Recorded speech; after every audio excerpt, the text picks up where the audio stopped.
लगभग 150 साल पहले की बात है। ढोलकपुर गांव के एक कोने में एक परिवार रहता था। उस परिवार में था पीहू, उसका बड़े भाई साहुर और उनके मम्मी पापा।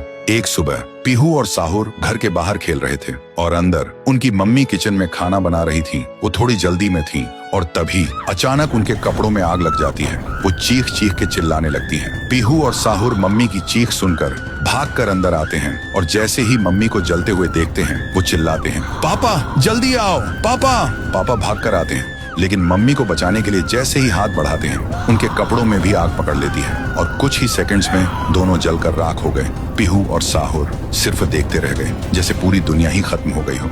अब पीहू घर में अकेली रहने लगी और साहुर हर दिन खेतों में काम करता, सिर्फ इसलिए ताकि उसकी बहन भूख से ना रहे। एक पूर्णिमा की रात थी।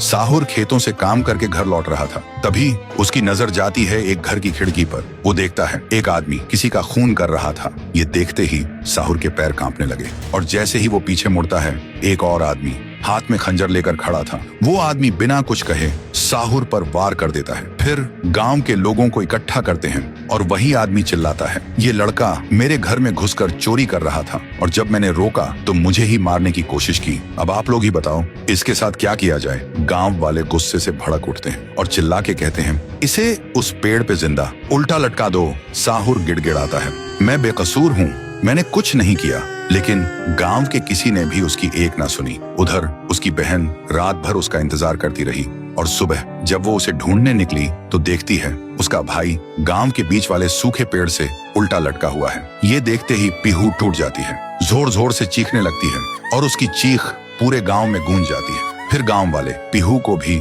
चोर का बहन कहकर गांव से निकाल देते हैं और तब से साहुर की आत्मा उस पेड़ के अंदर समा गई थी और पीहू गांव के बाहर एक झोपड़ी में रहने लगी थी। रोज एक पेड़ के नीचे बैठकर भीख मांगती थी लेकिन कोई भी उसे कुछ भी खाने को नहीं देता था। वो बस भूखी पेट पेड़ के नीचे लेटी रहती थी। साहुर भी अपनी बहन का दर्द महसूस कर पाता था लेकिन वो कुछ नहीं कर सकता था।